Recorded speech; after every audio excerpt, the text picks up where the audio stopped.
Hey everyone, it's Griselle again. Now, Loki is a roller coaster of emotions, not necessarily in a good way. I thought it was picking up. I was really excited until I realized I forgot to fasten my seatbelt, and all of a sudden I was in this 1,000-foot plummet, free falling through an endless storm of misplaced dialogue, weird character arcs, and really questionable pacing. Hello and welcome to my breakdown of Loki episode 3. Now, before we get into this video, I did make 2 videos for the first 2 episodes. As much as I hate to plug my own content, I would recommend that you go watch those 2 first, simply because a lot of the things that I cover in those 2 videos are not going to be covered today. More or less things that pertain to the tone and casting and pacing of the series in general, as opposed to the episode. I would recommend you go see that first, but you know what? You don't have to. Live your life. It's a free country. Just hang out with me here. I'll try to make this as entertaining and as cohesive as possible. That's a tall order, but I'll try my best. Alright, so let's get into an episode recap. This episode opens with Sylvie, or Lady Loki, in a tete-a-tete with the commander that was abducted in the second episode. They're apparently at this restaurant or cafe sipping margaritas. The conversation is pretty casual. It's immediately evident that this is some sort of dream sequence, enchantment sequence, if you will. And sure enough, it's confirmed when Sylvie asks the commander 2 very specific questions. The first is who exactly is guarding the timekeepers? And the second question is, how do I get to the golden elevators? So I'm assuming elevators that would take her to the timekeepers. I'm not sure. Anyway, we pick up from where the last episode left off, where both Loki and Sylvie blitz through this portal and fall into a corridor in the TVA. They pretty immediately have a flock of guards descend upon them.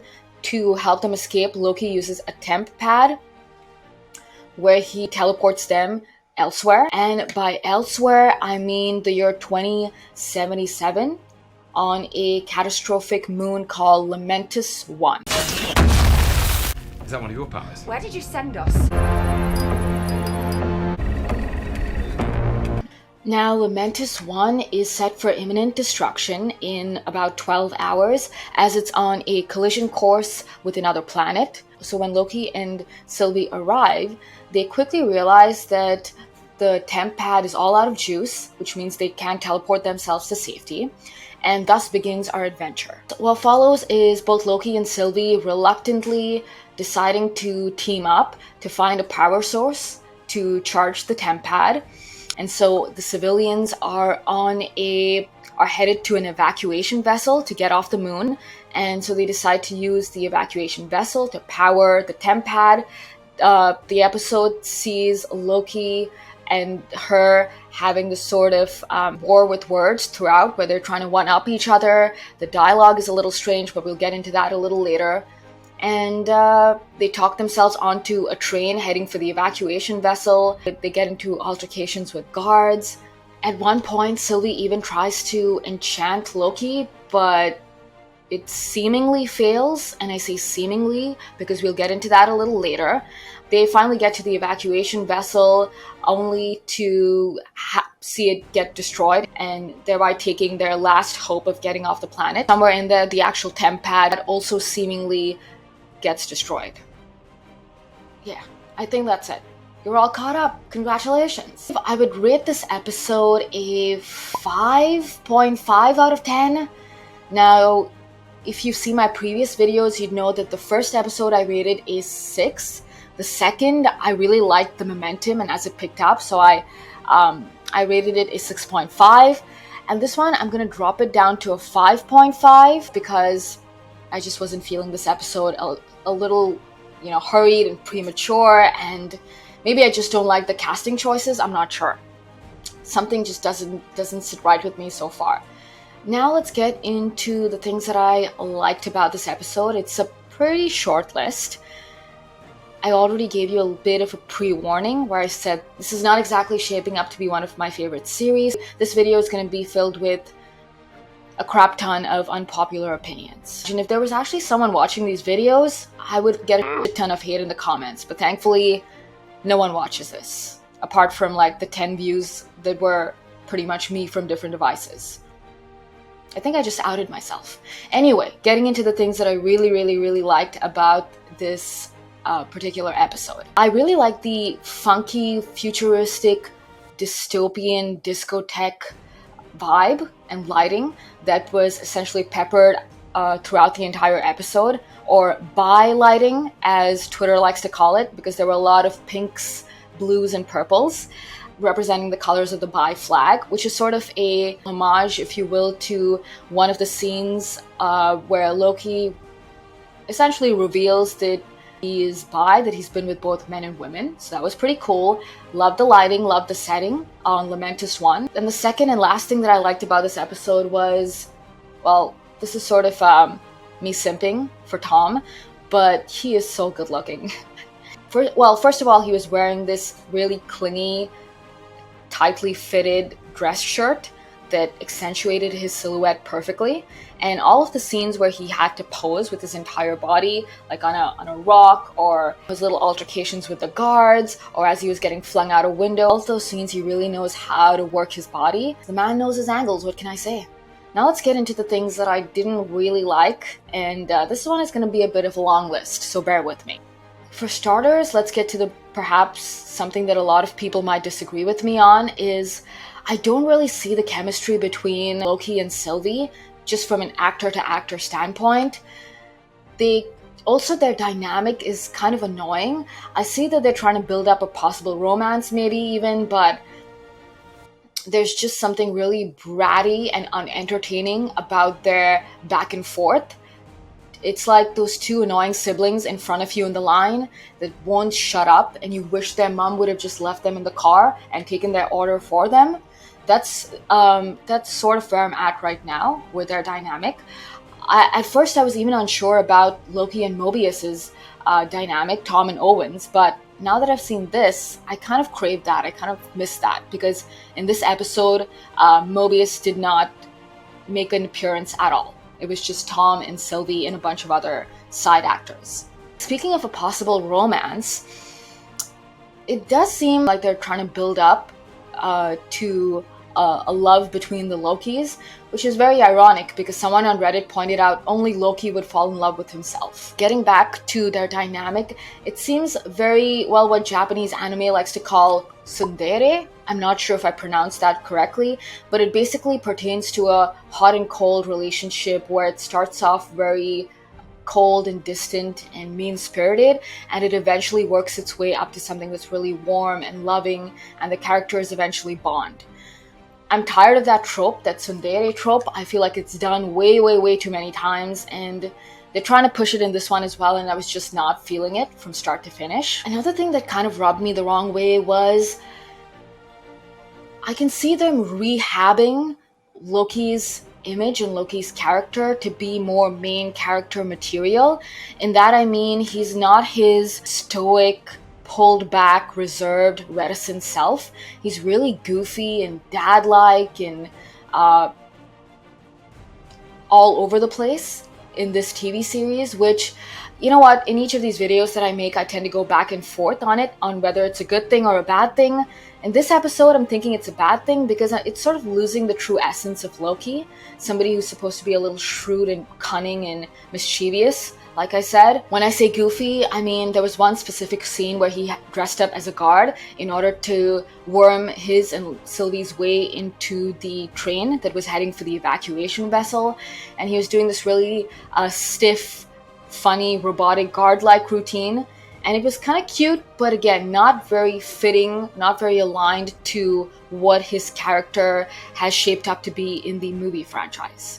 So it's a little incongruous. In this one, he also seems a little subservient, which, not my Loki. You could argue that this is just a way for him to disarm her and learn more about enchantment and her powers and what she's about, and even try to convince her to join forces with him to overthrow the TVA and the Timekeepers.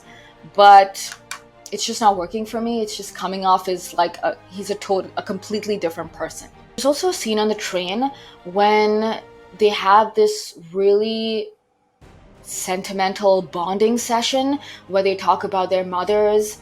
Loki reveals he's bi. They even talk about what true love is, which seemed extremely premature to me and almost disingenuous, because just 2 minutes prior to that, they were trying to actively eviscerate each other. So I get that the series only runs for 6 episodes, so they only have so much of time to build these relationships, but it feels really, really hurried and awkward to even watch. That pretty much wraps up the list of things that I didn't like. I did want to do a few honorable mentions of just random thoughts that have been swirling in my head about this episode. Things that I just that I thought were worth bringing up. I don't know why I'm trying to over-explain what honorable mentions means. Never mind, let's just get into it. The first is Tom has been coming up with quite a list of pseudonyms for Lady Loki. The first was, I think in a previous episode, it was Lesser Loki, and in this episode, he calls her a faded photocopy of me, which is honestly so Loki. That is so Loki. Those are the types of things that I want to see more of, because that's when I feel like this is actually the Loki from Thor 1 that we fell in love with. The second thing is Lady Loki does not like to be called a Loki. She also doesn't like to be called a variant. There seems to be some sort of unspoken blood vendetta between her and the TVA. Again, not very clear as to what her final goal is with the timekeepers and why she's trying to ascertain who's guarding them and how to get to them. It's not very clear just yet. But there does seem to be some sort of deep-rooted connection. Some people on Reddit were speculating that it could be something to do with her mom. Lady Loki, Sylvie, did mention in this episode that there was that she barely remembers her mom. They're just like wisps of different memories, but nothing concrete. Not sure if that we were supposed to take that to mean that maybe her mom was part of the TVA or was betrayed by the TVA at some point. We'll see. We'll see how that plays out. Now let's get to the segment of the video where we talk about unanswered questions or things that are most likely going to be fleshed out in future episodes. The first is, I'm just curious to know what the gamut of Loki's powers are. So in this episode, we see him shapeshift into a Lamentis inhabitant to siphon information from another civilian.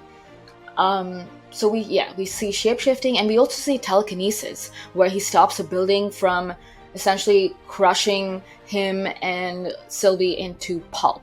So I'm curious to know exactly what other powers he has under his sleeve. I don't think it was ever fully addressed, even in the movie franchise. And I'm also curious to know what Sylvie has up her sleeve. We've seen enchantment, and we've seen some pretty cool physical knife skills. Other than that, not much.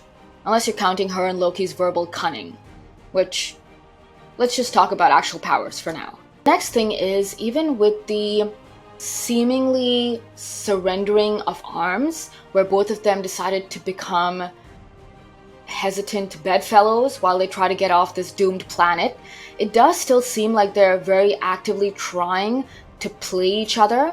So for example, Loki is constantly trying to understand how enchantment works. And he also is revealed to have destroyed the temp pad. However, some people are still on Reddit specifically still aren't clear whether that was a ploy, a feat of trickery to throw her off her guard so he can spend more time with her and learn how her powers work and see where she's coming from.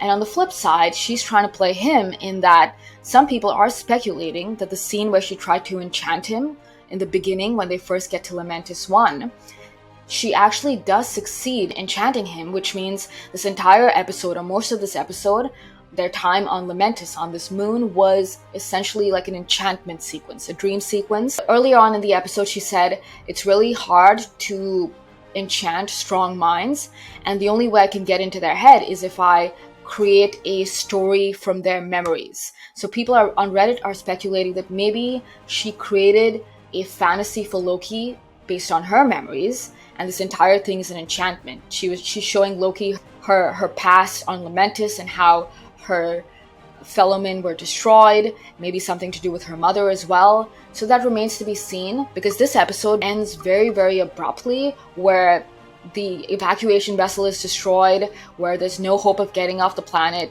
where their temp pad is also seemingly destroyed. So yeah, it remains to be seen whether they're just going to reveal that this was a giant dream sequence this whole time, courtesy of Lady Loki. And the next thing is, the big reveal in this episode was that every agent in the TVA was, at some point or the other, a normal person from Earth who had their memories wiped and now work in the TVA. Loki was pretty surprised at that news, because he was led to believe this whole time that the Timekeepers specifically created the agents in the TVA for that purpose alone. But now it turns out they were people from Earth, leading us to believe that the Timekeepers and the TVA are big fat liars, and at some point, hopefully, Mobius, Sylvie, and Loki join forces to overthrow them. And the very last thing that I wanted to mention was, I believe Tom himself said that the series picks up in episode 4 and 5, which, based on that alone, in good faith, I will continue. At first, I wasn't sure whether I would make it to episode 4, but after reading that on Reddit, I feel like I'm gonna give it a chance, and we'll see how it goes. That is my breakdown. Let me know in the comments below how your thoughts, concerns, questions, and if you want to completely eviscerate me and tear my opinion apart, feel free to do so. At the very least, it'll be amusing. It'll make for good popcorn material. And with that, I'm gonna see you in the next one. Hopefully it picks up, fingers crossed. Alrighty, see you on the flippity flip. Bye!